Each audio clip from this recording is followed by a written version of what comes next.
Yo siempre he tenido mucho miedo y fue poner los pioles en la cumbre, por eso se hizo contacto, dio el rayazo allí, para las espaldas, ¿no? 2000 metros de pared para abajo. Me di cuenta que del alpinismo se podía morir. Dije, joder, no puede ser que voy a morir un día soleado como hoy tan bonito, ¿no? Y no haces alpinismo si no te estás preguntando el ¿por qué estoy ahí? Éxito o fracaso en el mundo profesional. Si no consigues llegar a la cima de una montaña, has fracasado. Los retos grandes te motivan más. No importa tanto subir al sitio más alto, sino por el sitio más difícil. Hacer cosas que te cuestan un gran sacrificio, un gran trabajo, tienen siempre consecuencias. Hablamos con Carlos Suárez, un tipo que se ha jugado la vida y que ha mirado frente a frente a la muerte. Nos contará sus pensamientos en esas miradas, nos contará qué es ser un verdadero aventurero y nos dirá qué es aprovechar la vida sin límites. Alpinista, escalador, saltador base, escritor, conferenciante. No te falta de nada, Carlos. Muy buenas, ¿cómo estás? Muchas gracias, Michel. Un placer estar aquí. Gracias a ti. Quiero que me definas o que me describas lo mejor posible la primera vez que hiciste salto base y te enfrentaste al vacío. ¿Qué te pasaba por la cabeza? ¿Qué emoción tenías? Bueno, en realidad el momento antes de tirarte o hacer una escalada muy difícil y tal, para mí siempre es un momento en el que tengo que tener muy claro que tienes que estar centrado en lo que estás haciendo y olvidar pensamientos del por qué haces lo que haces o por qué estás ahí y demás, ¿no? O sea, eso igual es un poco el previo, pero el momento antes de tirarte creo que tienes que estar concentrado en las posibilidades de lo que puede ocurrir, cómo reaccionar ante eso, qué hacer en caso del escenario peor, centrado en esas posibilidades, ¿no? Y concentrado en hacer lo mejor posible, claro. ¿Tienes un ritual antes de tirarte? Bueno, en el caso del salto base, yo en mi caso soy ready, set, go, otros lo dicen de otra forma. Respiro, trato de estar relajado totalmente, ¿no? A nivel de la respiración y poco más. Y tratar de estar un poco serio, ¿no? Quizás concentrado en que lo que estoy haciendo es algo muy serio y que lo quiero hacer bien, ¿no? Impresionante. ¿Cómo empezaste? ¿Cómo te dio por decir, oye, voy a escalar una montaña sin cuerda y voy a tirarme? ¿Eso cuándo se ocurre? ¿Cuándo se le ocurre a alguien? En mi caso concreto formaba parte de una evolución natural a lo largo de los años. Volé por primera vez en el Naranjo de Bulnes, una película que hicimos en su día, donde yo escalaba en solitario por la cara oeste y luego saltaba en un parapente biplaza, ¿no? Y ahí fue la primera vez que entendí el mundo del aire, que existía, que estaba ahí, que volé por donde normalmente estás pensando en que no quieres escalar, que no quieres caerte, que no quieres salir volando, ¿no? Con la cuerda evidentemente atado, ¿no? En la pared y de repente ahí vi o descubrí que en el aire se puede jugar, que se puede disfrutar, que hay un espacio ahí detrás de nuestras escaladas que estaba ahí, ¿no? Y ya ahí, a partir de ahí ya se me quedó eso en la cabeza y con los años en Yosemite, en California, vi cómo se tiraban de unas paredes y ahí tuve claro que era algo que quería hacer, ¿no? Después conocí a Leo Holding, un escalador inglés muy bueno, uno de los pioneros del mundo de la aventura, la aventura contemporánea hoy en día, ¿no? Que me enseñó todo lo que necesitaba hacer para hacer salto base, ¿no? ¿Recuerdas esa primera escalada sin cuerda? ¿Cuál fue la primera escalada sin cuerda que hiciste? Probablemente fue en La Pedriza. Emulando a algunos de los escaladores míticos de la época, Jesús Gálvez, un tal Pérez que había, ¿no? Que eran muy buenos escaladores y bueno, pues la época que yo empecé a escalar, la escalada todavía conservaba una cierta filosofía así muy marginal de búsqueda de la libertad, pequeños en sitios recónditos de La Pedriza donde todavía hacías un poco lo que querías, ¿no? Hacías fuego allí por las noches, no era parque nacional. Y era el pequeño secreto que teníamos allí 4 que escalábamos en esa zona y que venía alimentado también por evidentemente otras generaciones anteriores, ¿no? Pero todavía no era una actividad de moda ni que se hiciese mucho, ni siquiera estaba muy bien vista en ese momento, ¿no? Así como en los orígenes creo que estaba mejor visto, luego en esa época no era algo que estuviera tan bien visto, ¿no? ¿Qué es lo que no se veía bien de la escalada? La gente al final te preguntaba, pero ¿por qué escalar, no? Y al final la gran pregunta, ¿no? ¿Qué te lleva a hacer eso, a arriesgar y por qué, no? Y a partir de ahí, si quieres, nos metemos en el meollo del tema, ¿no? ¿Por qué? ¿Por qué? Porque es complicado de explicarlo. Al final es un poco difícil de explicar, varía a lo largo de los años. Para mí es complejo, tiene que ver mucho con el mundo del riesgo y el entender qué hay detrás de eso, ¿no? Para mí, yo siempre he vivido como una especie de contradicción donde nunca he acabado de entender exactamente el por qué hacemos lo que hacemos y tratar de solventar esas contradicciones es lo que me lleva siempre a estar en el juego de querer solventarlo, ¿no? Es como una especie de juego de ajedrez complejo que va variando eso a lo largo de los años, es infinito y difícil de explicar, ¿no? Pero al final es un juego interesante. Yo creo que detrás de eso no solamente es el tema de la adrenalina o el mundo de la adrenalina, sino también una filosofía de vida, ¿no? El tratar de sacar el partido el mejor partido posible de una situación muy extrema, ¿no? Y eso creo que te puede llegar a hacer cosas buenas y ser la mejor versión de ti mismo, ¿no? Entiendo que después de los años, sobre todo al principio, habrás ido acumulando lecciones. Lecciones que no tienen que ver solamente con la escalada, sino lecciones vitales, porque evidentemente hay una transmisión entre la escalada. Si estás jugando con riesgo, estás haciendo cosas que tienen un riesgo y que puedes poner tu vida en riesgo, al final vas aprendiendo lecciones. ¿Recuerdas las primeras lecciones de decir, hostia, esta puntatela? Bueno, eso va evolucionando con el tiempo. Al principio es una época de descubrimiento y simplemente, bueno, pues estás alucinado haciendo lo que haces, subiéndote por paredes increíbles, descubriendo paisajes únicos y viviendo sensaciones, ¿no? Sensaciones que te van llenando, ¿no? Te estoy hablando con 13, 14 años, que es cuando yo descubro el mundo de la escalada y la montaña en general. Era algo que me atraía, sobre todo por el hecho de subirse a una montaña, estar ahí arriba, pensar qué quieres hacer ahí abajo luego, ¿no? En el mundo de los mortales, ¿no? Allí. Y era pues un poco como la historia del Principito, ¿no? Estar ahí en la cumbre y poder reflexionar, pensar qué hacer con tu vida, ¿no? Y a partir de ahí nace luego la pasión de la escalada y el empezar a sentir que detrás de eso también hay algo de deporte, que hay que estar en forma para escalar, hay grados de escalada, vas cada vez evolucionando más, ¿no? Y al principio simplemente vas aprendiendo lo que es como el oficio de escalar realmente, ¿no? El oficio del que hablaban los guías de Chamonix, ¿no? Al final esto es un oficio, ¿no? Y ya está. Luego las lecciones fuertes vienen después, ¿no? ¿Alguna lección, digamos, cuál es la lección que se te ha quedado grabada en esta trayectoria profesional como escalador? ¿Cuál es la lección? Una de las primeras grandes lecciones que aprendí haciendo cosas difíciles en los Alpes fue que los retos grandes te motivan más, que hacer cosas que te cuestan un gran sacrificio, un gran trabajo, tienen siempre consecuencias y normalmente todas esas consecuencias son positivas. Eso es lo primero que aprendí. También haciendo algunas de esas escaladas muy difíciles en los Alpes me di cuenta que del alpinismo se podía morir. Podías morir haciendo alpinismo y eso lo tuve muy en cuenta desde el principio. Quizás podía haber tenido una trayectoria mucho más rápida, pero necesité entender el dónde me estaba metiendo, ¿no? Entonces ahí empecé a hacer más lo que es la parte, se estaba revolucionando mucho la escalada deportiva. Entonces estaba muy mezclada la escalada deportiva con el alpinismo, ¿no? Y todo esto pues ha tenido también su evolución natural, ¿no? Digamos que hace 200 años empieza la historia de la conquista de las grandes montañas, que son el Mont Blanc, en los Alpes. Ahí nace el alpinismo, de ahí las grandes paredes, los grandes retos. Ya no importa tanto subir al sitio más alto, sino por el sitio más difícil, cómo subir a esos sitios, ¿no? Y de ahí ya van haciendo esa parte mucho más deportiva, que ya es la escalada totalmente segura, el boulder, incluso la competición. Los rusos eran de los primeros que hacían competiciones de velocidad, que ahora ha cogido mucho auge, mucha fuerza, pero ya lo hacían los rusos en los años 80. Y yo entendí rápidamente que todo lo que hiciera de deporte y todo lo que me llevase a tener una buena forma física, a entender la esencia de la escalada en su sentido más estricto deportivo, me iba a llevar a hacer el alpinismo de una forma mucho más segura. Entonces durante años me dediqué más a hacer escalada deportiva.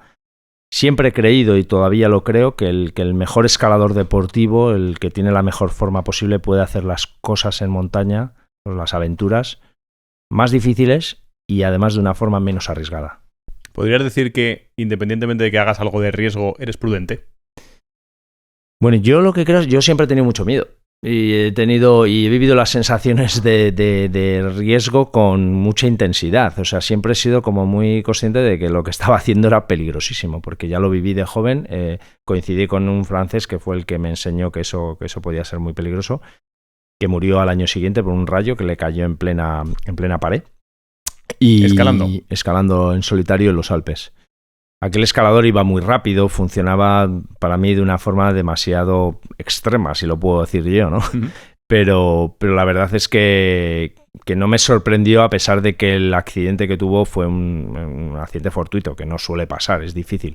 Aunque casualmente he conocido otro escalador, Toñín, otro viejo amigo del Club Peñalara, mío de toda la vida, que murió, que le cayó un rayo también. En cuanto ahí está el Mont Blanc y luego la cumbre del Mont Blanc de Courmayeur, que es una subcumbre, una cumbre antes de lo que es la principal, y fue poner los piolés en la cumbre, y al poner los piolés eso hizo contacto con lo que sea que tenga que ser, que le metió el rayazo allí y se cayó literalmente para atrás de espaldas, ¿no? 2000 metros de pared para abajo en la Arista Peterey.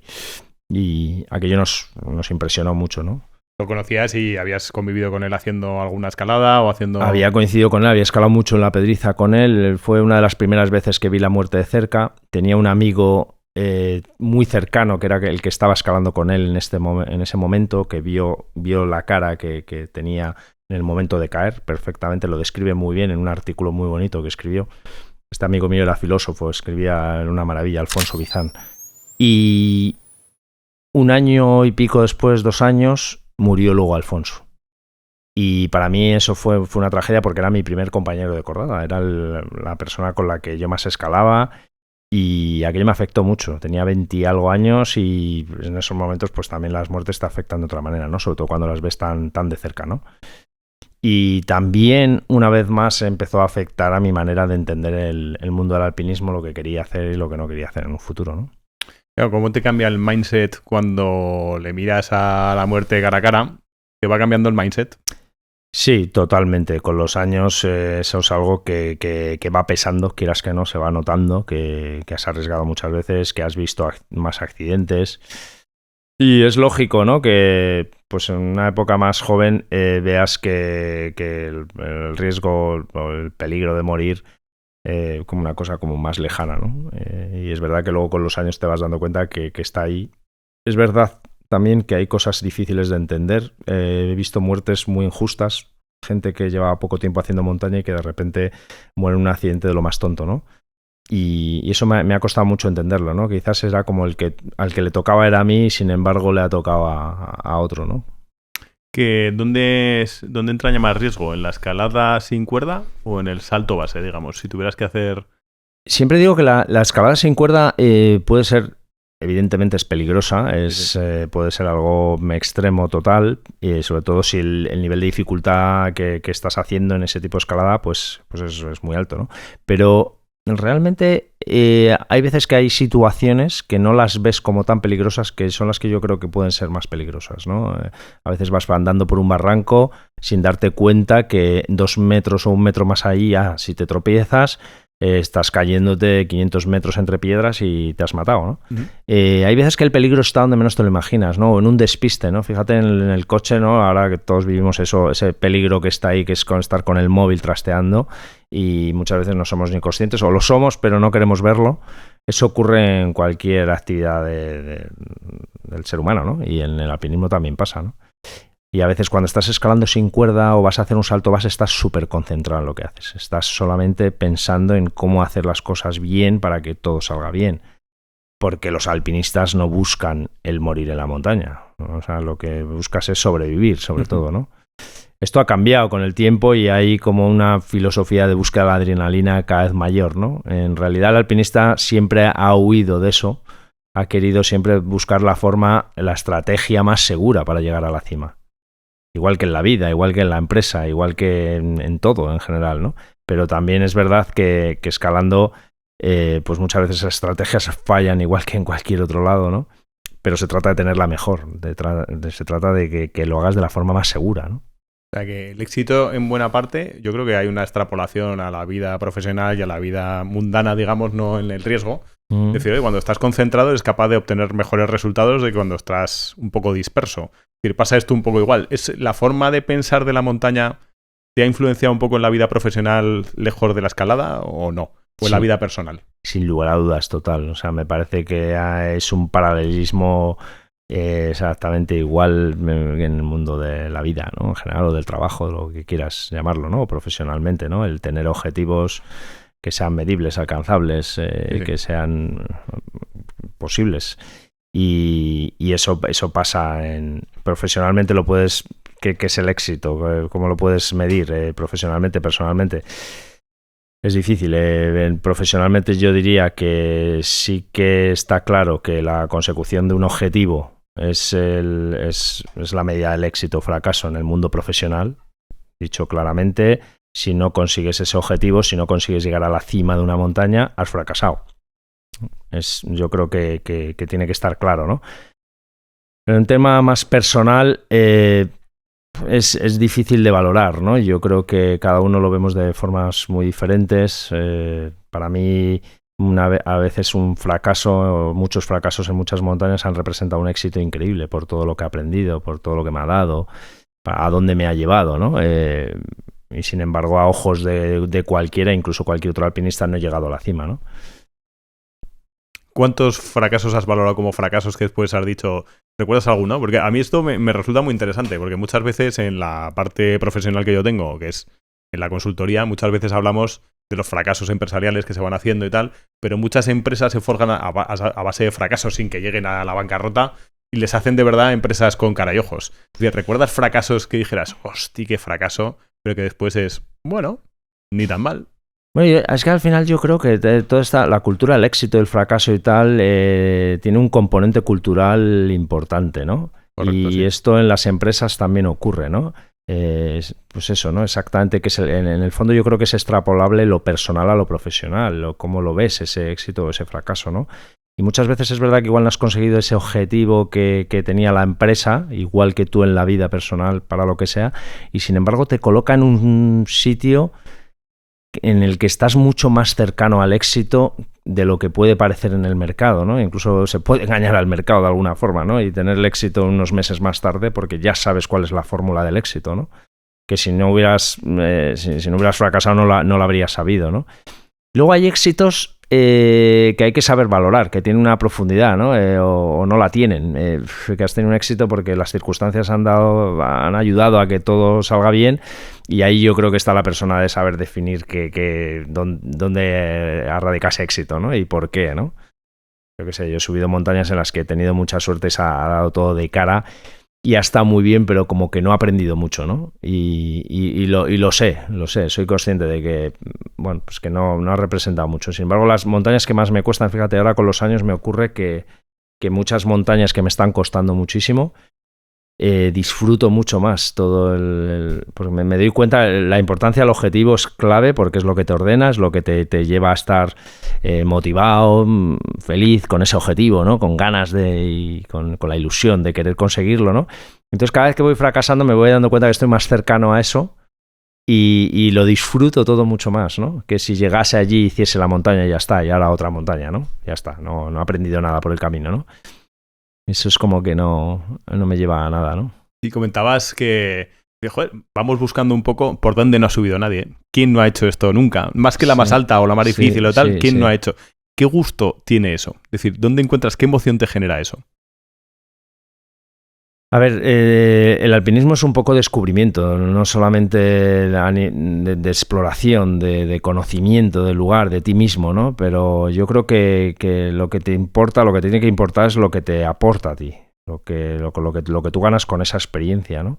Y en ese sentido yo que valoro mucho que la exploración, que el conocer puede ser muy interesante muchas veces, aunque también se tergiversa todo, ¿no? A veces por explorar una montaña en un sitio recóndito donde nadie ha estado, pero que tampoco representa ninguna gran cosa, que tampoco estamos descubriendo ahora mapas como antiguamente y tal, pues a veces no se le da el valor que a lo mejor tiene que tener, ¿no? Y repetir una escalada que es muy difícil, que no se repetía desde hace unos años, a lo mejor tiene un valor superior a esa cosa que parece exploración o que más novedosa y tal, ¿no? Me explico. Que lo pensaba viendo vídeos tuyos y demás. A veces pasa cuando estás en el Dragon Khan en Por Aventura y tal, de cansar de gritar, porque es tan largo aquello que te cansas de gritar de sí. Me estoy cansando. ¿Cuál ha sido el salto de cansarte de gritar, de decir, joder, me estoy cansando de gritar? ¿Cuál es el salto por antonomasia? Yo en eso no tengo, o sea, como tengo una evolución natural sobre el mundo del riesgo que no me lleva a esa superexcitación. En alguna vez es verdad que cuando termina el salto pegas un grito de soltar toda esa presión, adrenalina que tenías ahí, sí. Y ahí metes un grito que te quedas sin aliento, ¿no? Pero es un momento concreto, no hay una cosa en la que estás todo el rato gritando y excitado durante mucho rato. También es verdad que los saltos base, sobre todo de montañas, incluso un vuelo en parapente, duran poco. Ahora este verano bajé volando del Mont Blanc, lo que me había costado un montón de horas subir a la cumbre, luego en menos de media hora, 20 minutos por ahí, llegué abajo. O sea que esto es un vuelo de parapente. Un salto base. ¿Con un vuelo de parapente, un salto base y después parapente o no, esto era un vuelo de parapente desde la misma cumbre, salir con el parapente, pero en el caso de un salto base, a lo mejor son segundos, menos de 30 segundos hasta que abres el paracaídas y a lo mejor estás hablando de otros 20 segundos, medio minuto, un minuto hasta para llegar a la zona de aterrizaje. Con lo cual, por mucho que gritaras, tampoco te da para tanto. No, es un minutillo de grito, ¿eh? Sí, bueno, puede ser, pero vamos, no. ¿Qué es lo que hay que controlar cuando estás con el set, digamos, y el ready? A partir de ese momento decías que es un momento de concentración absoluta para que, digamos, toda esa experiencia acumulada la puedas desarrollar allí. ¿En qué parámetros te tienes que fijar? ¿En qué te fijas? ¿Dónde estás mirando? ¿Qué es lo que estás haciendo? ¿Cuál es tu expertise? Bueno, al final hay una serie de cosas concretas como es la zona de aterrizaje, a dónde te diriges, ¿no? Que en términos de aviación así como más estricto sería el tráfico aéreo que vas a hacer, ¿no? Sí. Es decir, ¿por dónde voy a volar? Pues si el paracaídas también se abre un poco hacia acá, tengo que tener presente que siempre tengo que tender a volar en el valle hacia abajo porque el viento viene de aquí para luego enfrentarme a él para ir a aterrizar. Fijarte mucho en el viento, dónde está. Si hay viento, no hay viento, o hay una cierta brisa, siempre de dónde viene. O también como son pues, los vientos catabáticos, el por la mañana en el valle, cómo sube, o por la tarde cómo baja, y enfrentarte a él para aterrizar. Esa es una de las grandes claves. El momento de tirarte al aire, el mantener la postura muy bien, muy centrada, te tiras, abres los brazos de una forma muy estable, muy simétrica, ¿no? Y tratar de no moverte demasiado, no hacer cosas muy extrañas. Hacer el ejercicio bien de abrir el paracaídas, volver a llevar las manos al mismo sitio para que todo se abra de una forma limpia. Aún así, no hay una fórmula secreta, estricta, perfecta, donde el paracaídas se abra en una dirección u otra. Y puede ocurrir, una de cada muchísimas veces, que se abra hacia la pared, que se abra hacia atrás. Con lo cual, cuanto más saltas, cuanto más te separas de la pared, mucho mejor. Entonces, también te concentras en que ese salto del principio sea lo más lejos posible, ¿no? Y nada, y una vez que abres ya ves que se abre el paracaídas, que se abre bien, ahí es prácticamente disfrutar volando, viendo las vistas. Yo siempre trato de saborear ese momento y de disfrutarlo, que para eso lo haces, ¿no? Y enfocando siempre el sitio donde tienes que aterrizar y ya está. Muchas veces, según el viento o no, pues entras más rápido o la zona de aterrizaje tiene piedras. Cristán, el último salto que he hecho ahí después de escalar una pared de 1000 metros, se me abrió el paracaídas un poco mal hacia la pared, había un poquito de brisa, entré un poco fuerte, iba con pies de gato en vez de con zapatillas, que el pie de gato tiene una suela más fina, y entré muy fuerte a una zona de piedras. También hay que entender que estás en más altitud y entonces el paracaídas pues vuela más rápido, ¿no?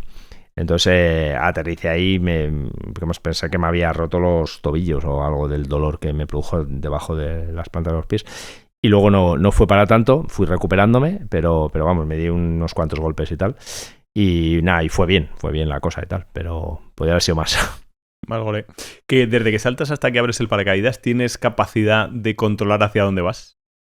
Desde que en el momento de que saltas, en ese segundo, a menos que hagas una postura un poco errónea, que te dirijas más hacia la pared en vez de hacia afuera, no tienes control sobre el paracaídas. En el momento que se abre, sí puedes hacer varios ejercicios que tienes que tener en la mente en ese momento que vas a saltar, como ¿qué pasa si se me abre a la derecha? Pues coger el mando a la izquierda, reaccionar rápido, estar centrado un poco en esas 4 posibles variables que hay, ¿no?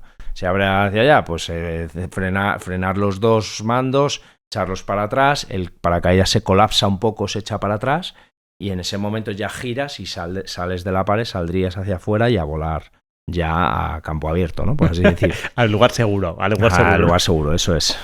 ¿Cuántos saltos hay que hacer de paracaídas para poder tener la certeza de que te puedes tirar en salto base y no tirarte contra la pared? Efectivamente, eso ha cambiado también. En mi época era un poco, se hacía así un poquito, algunos saltos menos y tal, pero ahora hoy en día se supone que 250 saltos a 300. Y luego te vas dando cuenta que cuantos más saltos de paracaidismo hagas, mucho mejor y más seguro.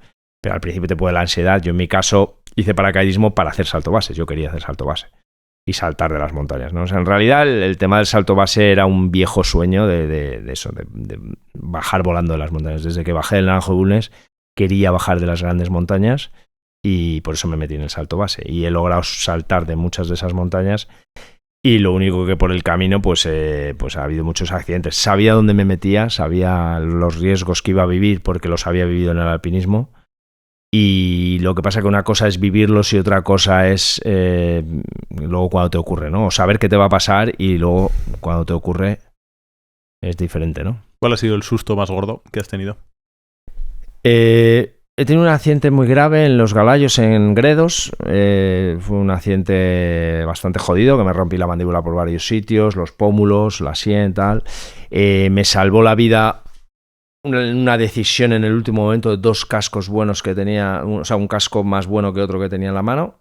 Cogí el bueno, era uno que tenía un barbuquejo, que eso te protege toda esta zona de una forma rígida, y eso fue lo que literalmente hizo que las piedras no me las empotrase en la cabeza, ¿no? Y luego siempre tenía una pierna fuerte, paré con las piernas, yo con la velocidad igual entrabas, no sé, entre 90 y 110 kilómetros por hora con el paracaídas contra el suelo. Contra el suelo. Contra las piedras y tal. Pero el susto más jodido que he pasado fue probando un traje de alas nuevo.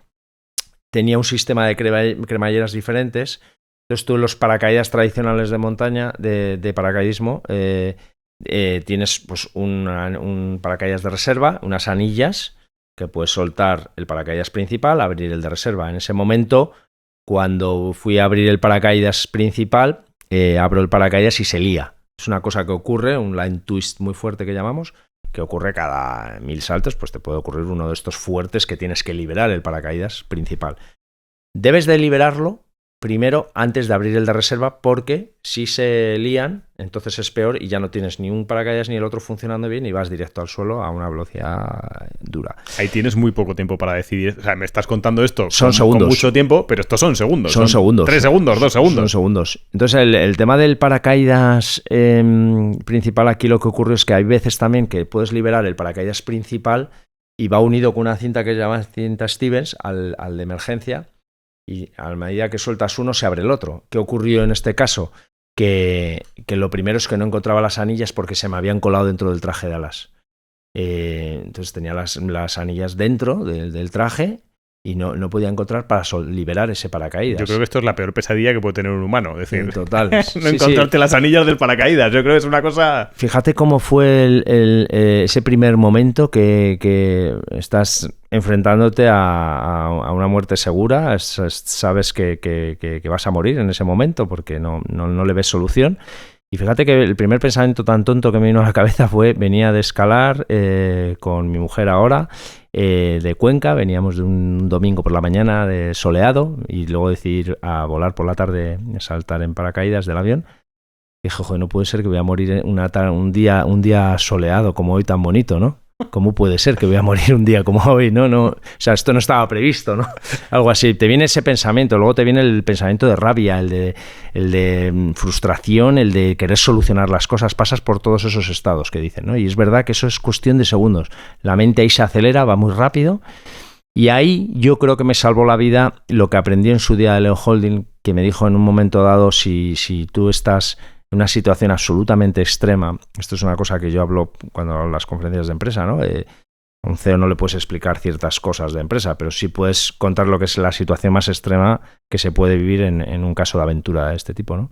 Y es en ese momento de máximo estrés, de locura total, tienes que hacer todo lo contrario, relajarte como puedas. Sé que puede parecer como difícil de entender, pero en ese momento lo que tienes que hacer es los ejercicios que tú puedas saber hacer. En ese caso, a mí Leo Holding me enseñó que tienes que ir con la mano despacio en el caso de que tú no te encuentres el pilotillo o la anilla, lo que vas despacio, arrastrando la mano hasta ir topándote con lo que necesites. En este caso aquí en la espalda para abrir un paracaídas es el pilotillo, aquí con la cremallera tocándola, eso a pesar de perder segundos vitales a una velocidad súper extrema, acercándote al suelo en cada momento, ¿no? Tal, vas buscando por la esta y de repente allí luego encontrar la anilla y soltar el principal. Soltó el de este y en ese momento ya la rotación que llevaba tan fuerte, las fuerzas G famosas, ¿no? Ya me hicieron que pudiera ir más tranquilo, ya pude encontrar el de reserva y soltarlo. Al soltar el de reserva hay otro aparato también, una tecnología que hay en el mundo del paracaidismo, que es que a cierta velocidad y cercanía al suelo hay un cúter que cortaría una cuerdecita que abriría el paracaídas de reserva en un momento dado. Ese cúter saltó a pesar de que yo ya había tirado de la esta, o sea, la prueba de que se había abierto es que yo me quedé con esto en la mano y esto se había cortado, ¿no? Pero yo había abierto ya el paracaídas de reserva, ¿no? Imagínate ese segundo se abre el paracaídas, eran 200 metros o así al suelo, llegué al suelo, aterricé y bueno, besas el suelo como el Papa, ¿no? Cuando llega allí, entendí que había salvado la vida de verdad y que de eso se podía morir perfectamente, ¿no? Ahí viste. O sea, ese pensamiento me ha parecido muy curioso de decir, joder, sí, ¿sería tan chulo? Sí, y la voy a palmar. Increíble, ¿no? Y sobre todo lo que te quedas con eso es con cómo es curioso que de una situación así tan extrema, tan jodida, de repente tú sabes que esas cosas pueden ocurrir, lo llevamos viviendo muchísimos años, ¿no? O sea, lo hemos visto en gente cercana, pero de repente que te pase a ti exactamente, cuando menos te lo imaginas, en el momento que menos esperas, te hace entenderlo en otra dimensión, ¿no? Es decir, hostia, es una realidad que puede ocurrir de verdad, ¿no? Entonces ahí es donde empieza a cambiar también tu manera de ver, ¿no? La forma de volar o la forma de acometer cualquier aventura, ¿no? Está claro que cuando le pasa a uno mismo, no hay como que le pase a uno mismo para entender cómo... Sí. ¿Pero te afecta alguna pérdida de algún amigo o compañero especialmente?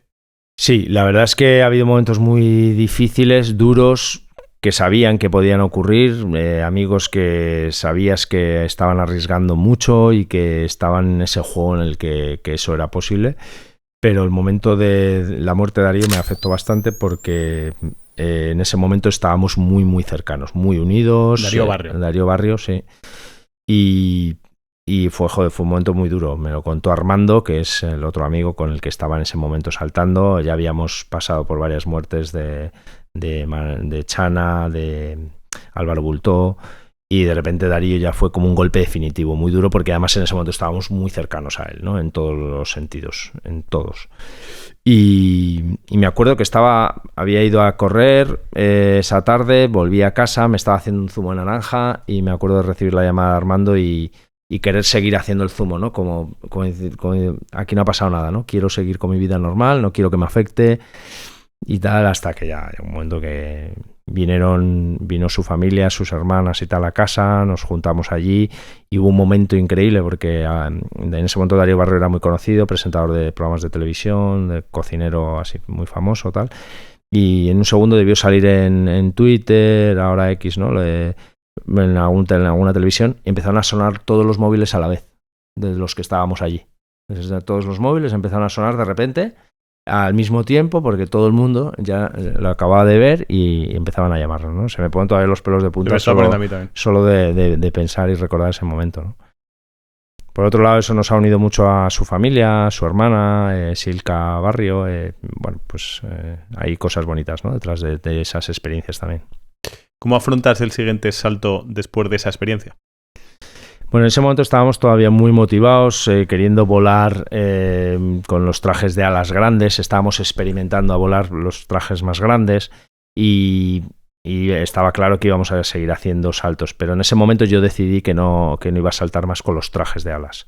Hice algún otro salto, luego ya pasé a hacer saltos sin trajes de alas y desde entonces prácticamente ya no he vuelto a saltar con el traje de alas. ¿Qué peligro encierra el traje de alas? ¿Cuál es el principal...? Bueno, yo sabía que estábamos haciendo algo mal, porque el mundo del paracaidismo lo que tiene es que yendo a una zona de paracaidismo, pagando los saltos, es un deporte caro, es una actividad cara, pero en poco tiempo puedes ganar mucha experiencia y empezar a volar con estos trajes. Relativamente poco tiempo, 200 y pico saltos, ya puedes empezar a volar ciertos trajes. No los más grandes quizás, pero bueno, empiezas ya a tener esa experiencia a volar y si eso lo combinas con el salto base y empiezas a acercarte a los sitios, que es lo que llaman el proximity, entonces eso es cuando puede todo junto pues es letal, ¿no? Porque empiezas a hacer cosas que son demasiado arriesgadas, vamos. ¿Cuáles fueron los fallos para Darío y para esto? O sea, ¿hubo sobre algún todo fallo? Acercarse mucho a los sitios, acercarse mucho. Para mí eso es lo que marca la diferencia, porque un pequeño error no tienes margen, ¿no? de salir de ahí, ¿no? Digamos que hay una cosa que se llama el flare, ¿no? Que es cambiar el ángulo de ataque de las alas. Tú lo cambias, lo encoges, lo mueves un poco y de repente eso hace que puedas subir un poco. Para eso tienes que tener velocidad. En ese momento tampoco entendíamos tanto lo importante que era la velocidad, el ir rápido, ¿no? Para ganar seguridad. Ahora se tiene mucho más claro que la velocidad en la aviación es sinónimo de sustentación y de mayor seguridad, ¿no?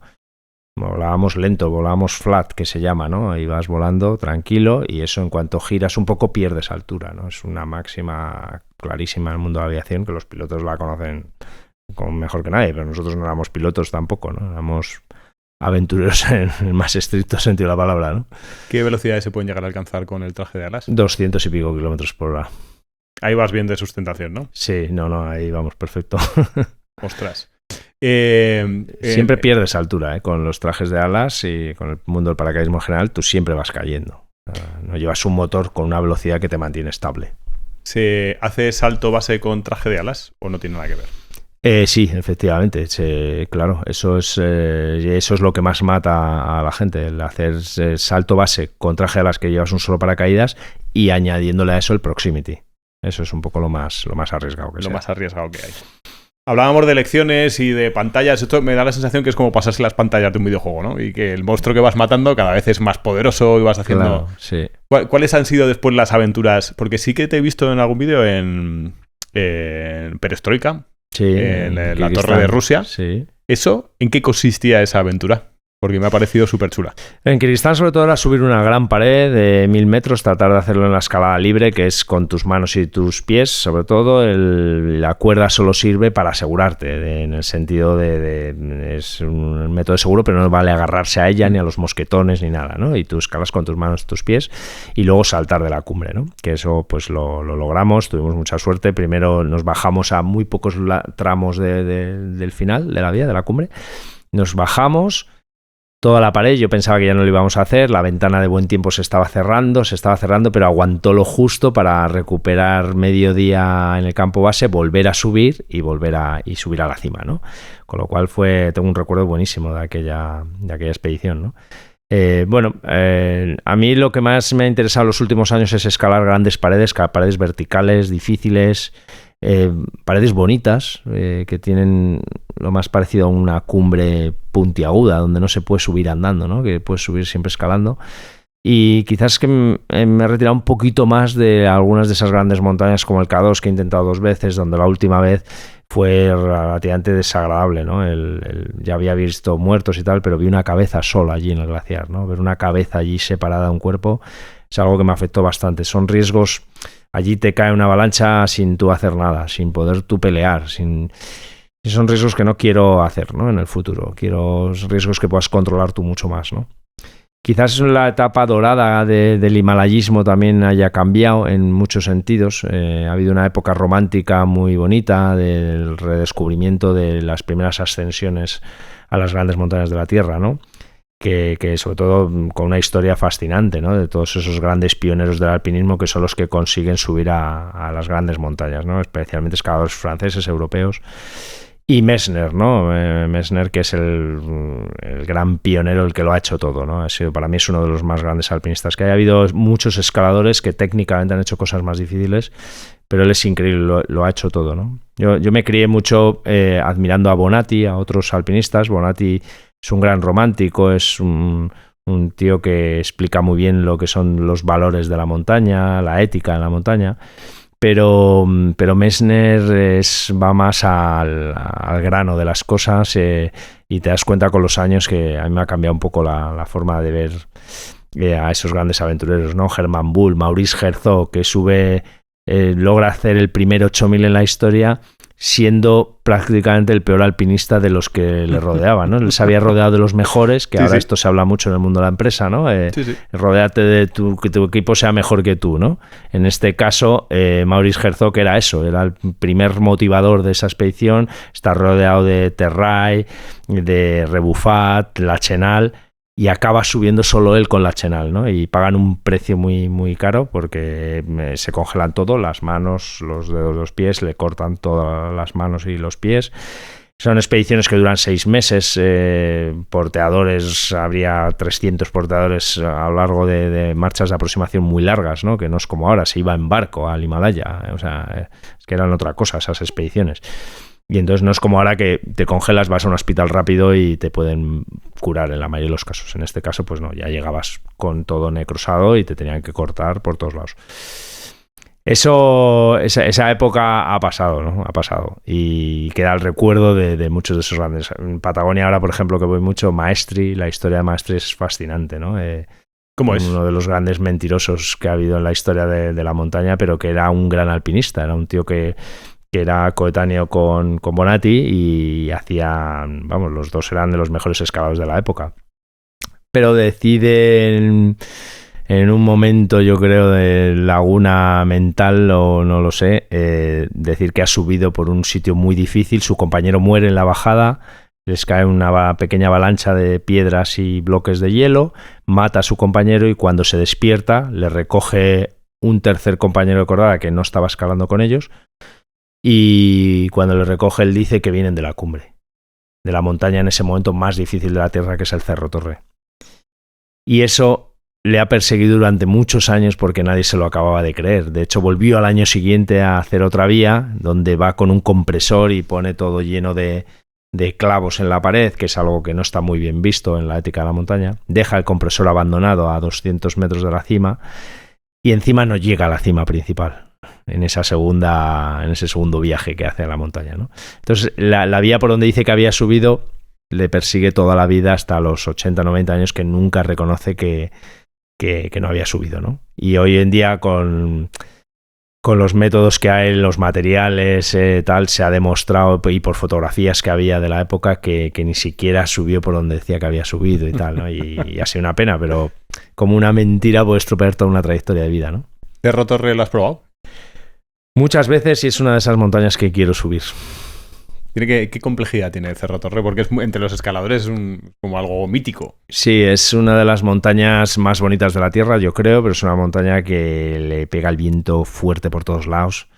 Tiene una climatología bestial. Ahora con la meteorología que hay se puede ver mejor, ¿no? Lo que puedes hacer, lo que no.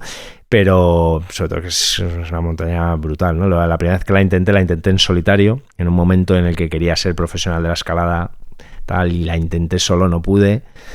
La montaña pudo conmigo, de alguna forma, ¿no? Luego intenté abrir una vía con un esloveno. Me tiré 3 meses allí en la montaña y abrimos 150 metros. Entonces no sabíamos los partes meteorológicos como ahora. Uh-huh. Después la intentaron en invierno con un amigo escocés, Scott, que nos quedamos a 300 metros, que es todo y nada. Parece poco, pero es mucho. Y la última vez he ido con un amiguete de Madrid, Mulero, que no pudimos hacerlo, o sea, yo no lo pude hacer con él porque me tenía que volver antes de tiempo por trabajo, y él luego se quedó unos días más tarde y después pudo hacerla. Así que me queda ahí como una asignatura pendiente que tengo que hacer. ¿Cómo de importante es el compañero en este tipo de aventuras? Porque esto es un poco como Don Quijote Sancho Panza sin poner uno u otro, a la Triste y Sebastián Copons y no sé qué. Sí. ¿Hay parejas en ese sentido? ¿Tenéis parejas o grupos? Es clave. Ha habido cordadas históricas súper conocidas como Rabal y Navarro en Zaragoza, ¿no? Aquí en Zaragoza ha sido la cordada más conocida, yo creo que hay en la historia de la montaña en España. Consiguieron hacer cosas increíbles. Hacen el Firé, el Naranjo de Bulnes y el Tozal de Mayo en Ordesa, que son 3 grandes vías que cualquier escalador de roca que se precie quiere hacerlas o tenerlas en su currículum. Son unos biones increíbles para la época, ¿no?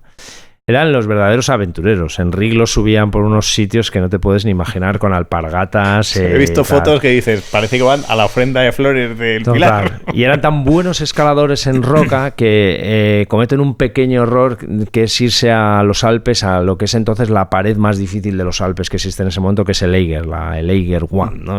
El ogro, ¿no? Una pared mítica, y que muy pocos escaladores logran hacer en esos tiempos, ¿no? Y claro, no tenían esa experiencia tan de la escalada mixta, del hielo, de los crampones modernos que se utilizaban en ese momento, y eran tozudos, como es propio de la zona, ¿no? Eran tíos ahí, y se pasan 5 días ahí en la pared hasta que mueren de agotamiento, en las últimas partes de la pared. Una pena total, porque hubiera sido una escalada para la época en la que lo estaban haciendo increíble, ¿no?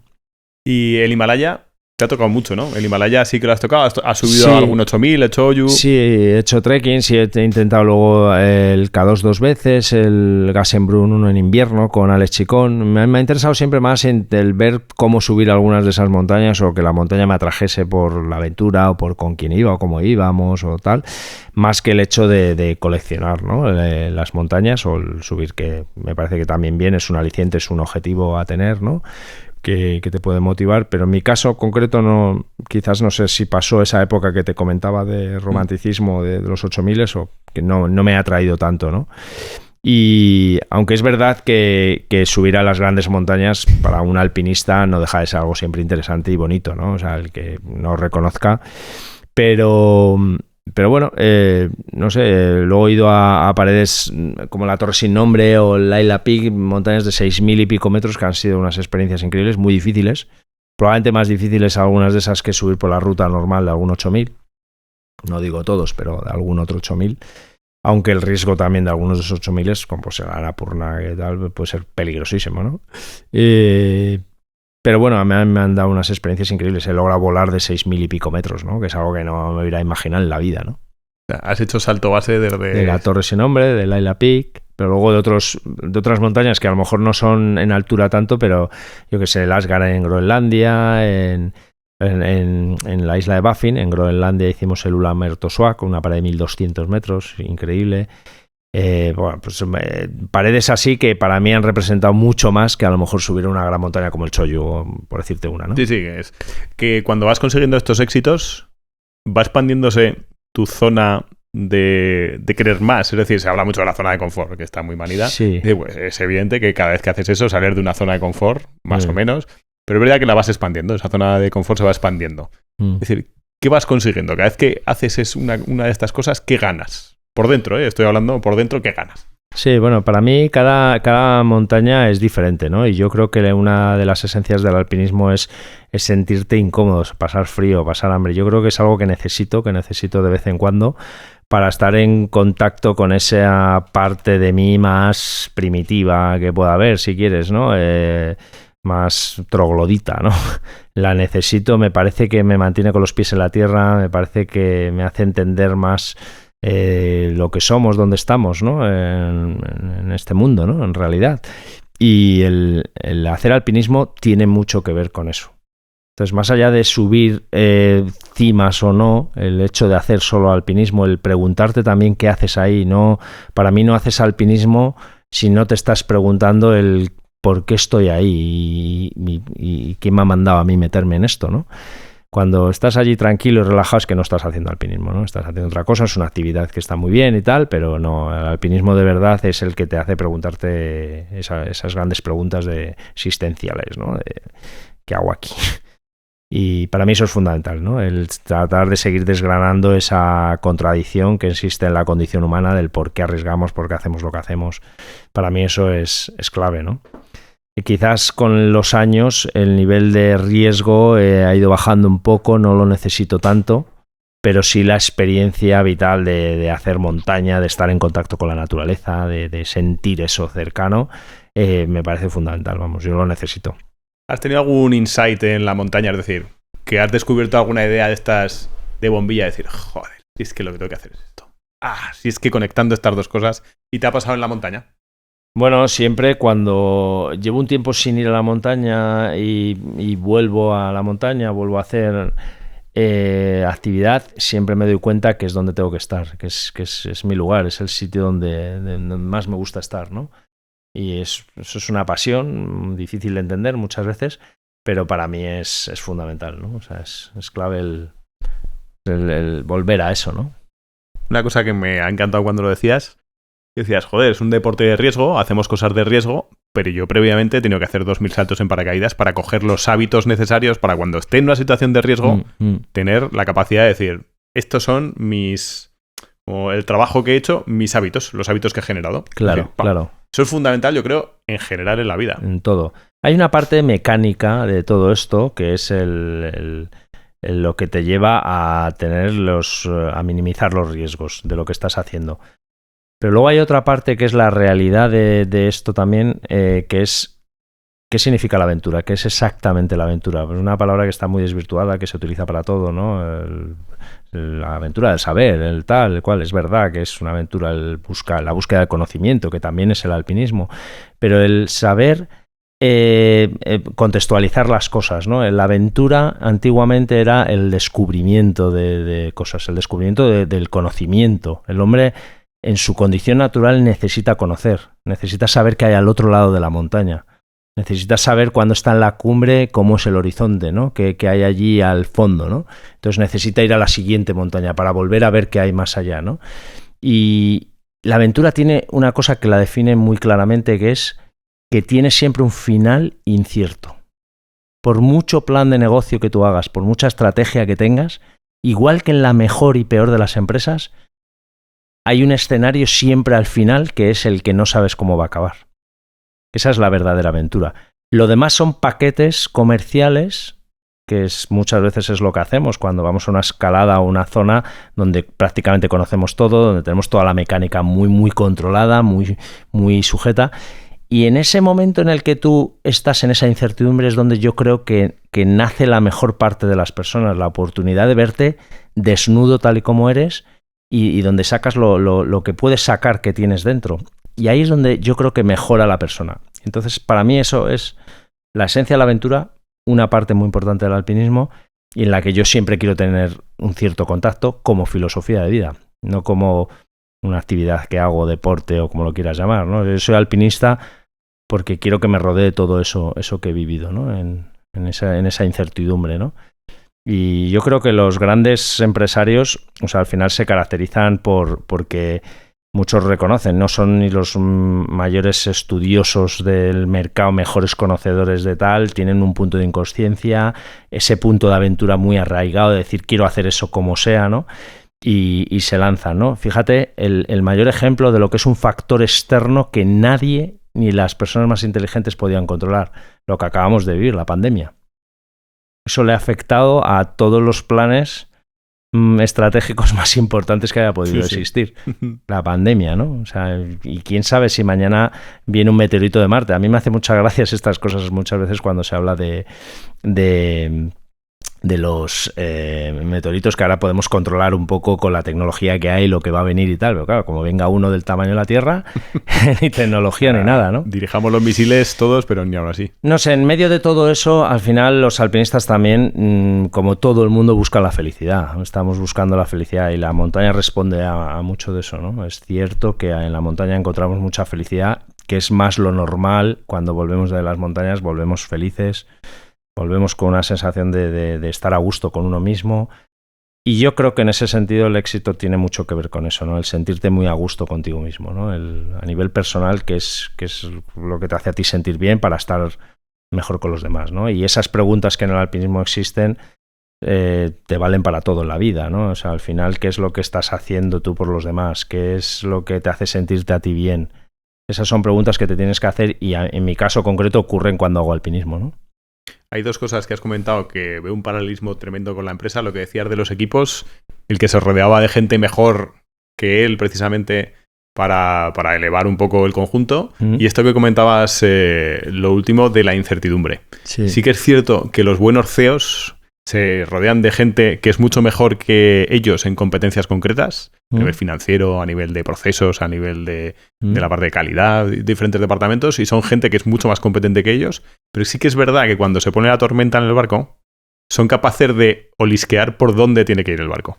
Claro. Independientemente de que ellos no tengan esa competencia financiera, pero ese sentirse a gusto en la incertidumbre, es decir, es que yo donde valgo es cuando nadie sabe dónde hay que ir. Claro, y aquí valgo yo. Y esa definición de aventura que hacías me parece preciosa. Bueno, es que yo creo que es gente también que está muy curtida en el riesgo, en el sentido de la incomodidad, del dolor, de trabajar esa incertidumbre, porque vienen de otras empresas donde también ha estado en esa incertidumbre. Y hace poco, ¿no?, escuchaba a Escotado que hablaba de esa sabiduría que nace del dolor, de estar en esa situación de verdad incómoda, más allá de la frase típica de salir de la zona de confort y tal, pero sí que es cierto que el estar incómodo, el tener ese cierto dolor cercano, es lo que es donde emana la semilla del conocimiento, de la sabiduría, ¿no? Sin embargo, todo lo que sea comodidades, todo lo que sea que te lo den todo hecho, eso es, vamos, el enemigo número uno, ¿no?, de la falta de inquietud y no sé, el conocimiento en general, ¿no? Te acomoda mucho todo eso. Que ahora se ha puesto muy de moda el tema de los estoicos y muchos deportistas, digamos, en el fútbol, el ex Luis Enrique, el seleccionador, el que era seleccionador, habla un poco del estoicismo, de aprender desde el dolor. ¿Cómo lo ves? Eso, evidentemente, para un montañero es convivir desde un momento, es lo normal. Me parece fundamental y me parece que tenemos ejemplos de grandes atletas como Nadal, ¿no?, que se ha retirado hace poco, que decía esto, ¿no? Él se ha curtido con un entrenador, Tony, que le trabajaba el carácter, el pasarlo mal, el dolor, el estar ahí mal, ¿no? Y en el fútbol y en cualquier otra actividad pues es igual, ¿no? Es parecido. Fíjate, los futbolistas en el Madrid están sometidos a una presión y un ganar y cada partido, están ahora mismo con este debate, ¿no?, de cuántos partidos están jugando, ¿no?, y todos son al 100%. Es una presión que hay que saberla mantener, pero yo creo que a través de la presión salen también los mejores resultados, ¿no? A mí me parece vital, ¿no? El deadline, el objetivo, el tener claro, ¿no?, hacia dónde vas, me parece que eso ordena todo, ¿no? Ordena tu vida entera, ¿no? Te voy a poner un vídeo, ahora que has hablado de fútbol, que estaba pensando en casa, te voy a poner un poco en un brete para que me digas tu opinión. Es un vídeo de un futbolista, ¿vale? Es fácil. ¿Es del Real Madrid? Por supuesto. Vale, entonces estamos... Ex del Real Madrid. Te lo pongo para que lo veas un poquito. Cuando juego, nunca protege nada. Mítico. A unos, fantástico, no le pueden tocar. A mí, tiene que me da parece un palo para caer y no... Yo no entiendo. De verdad que no entiendo. Yo pienso que por yo ser rico, por ser guapo, por ser un gran jugador, las personas tienen envidia de mí. No tiene otra explicación. ¿Cómo lo ves? Eso fue un vídeo muy polémico de Ronaldo, ¿no?, en el que pues hablaba sin pelos en la lengua, ¿no?, sobre lo que opinaba, ¿no?, del por qué le tienen tan machacado, ¿no? Pero es verdad, cuando estás en el punto de mira, hay que entender eso, ¿no? Hay que entender. Y es muy fácil siempre hablar desde fuera, ¿no? Pero esas cosas hay que vivirlas. Una vez más, no es lo mismo lo que puedes opinar desde fuera que vivirlo desde dentro, ¿no? Y luego los personajes también hay que conocerlos a lo largo de los años. Yo siempre digo que hay que darle una oportunidad a mucha gente, ¿no? O sea, en el caso del malaísmo ahora hay una polémica muy grande con tal Nims, ¿no?, que es un tío pues que está haciendo cosas en el alpinismo que no han gustado mucho por la ética, ¿no?, más allá de la libertad que cada uno podemos tener en la montaña, hacer lo que nos dé la gana. Pues no es un sitio tan reglado. Ya la envidia ha jugado un papel muy fuerte en todo esto. O sea, y en el caso de Ronaldo no tengo dudas, vamos. Eres madridista, ¿no?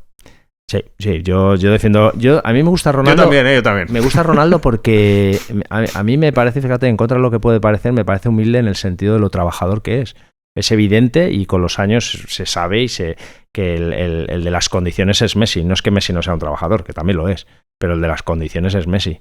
Ronaldo se lo ha trabajado todo hasta el último detalle, ¿no? Entraba a los entrenamientos primero, salía el último, luego seguía trabajando por las tardes en casa, o sea, es un ganador nato, ¿no? Es comentado por todos los que han convivido con él, que era el primero en entrar, el último en salir, y además, cuando estaba, lo hacía con espíritu de mejora continua y de sacrificio. Sí.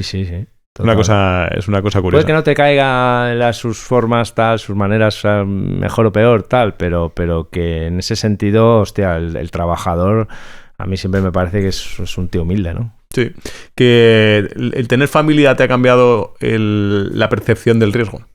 Sí, totalmente cambia más las cosas y, vamos, sabes que hay algo más ahí que de alguna forma tienes que proteger o estar cercano y, bueno, independientemente de la familia, con los años, la progresión, el sentido de esa filosofía cercana al mundo del riesgo, pues también va bajando, ¿no? Y no es lo mismo ahora que hace muchos años, ¿no?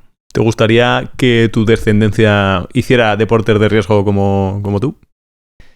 En principio no. Así a priori, no. No hace falta que la descendencia vuelva a tener que torear. No hace falta.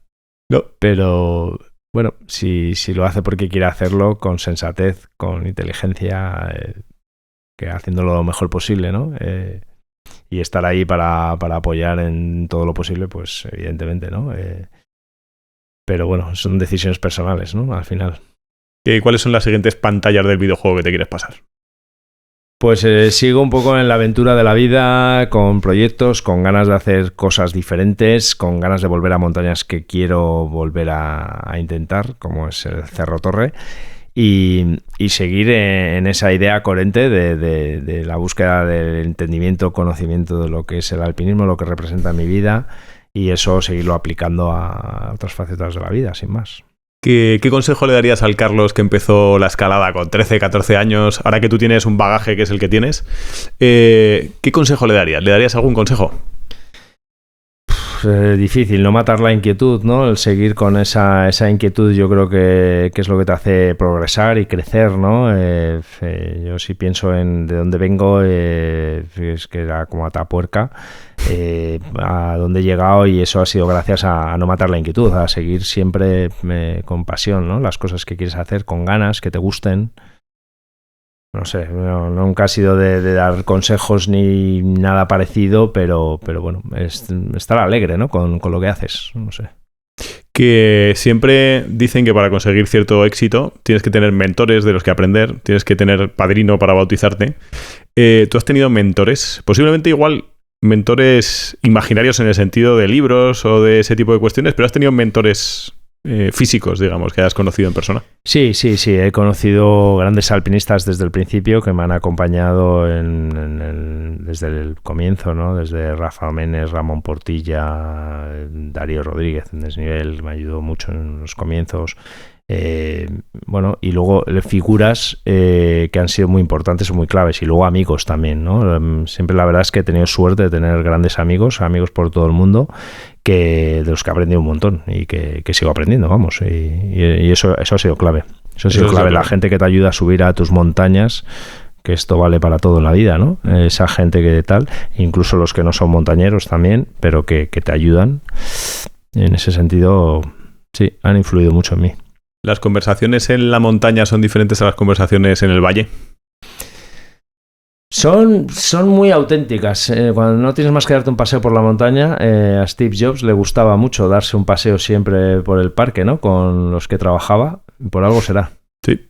Yo creo que el tipo de conversaciones que se hacen en esos momentos de riesgo, digamos, antes y después, sí, yo creo que es diferente. Sí. Yo creo que son conversaciones diferentes. El riesgo, lo que tienen esas aventuras es que unen mucho, unen de por vida. O sea, yo tengo amigos, Armando el Rey, con el que he vivido aventuras muy intensas, y sabemos los dos que vamos a estar unidos por esa aventura el resto de nuestras vidas. Eso está claro.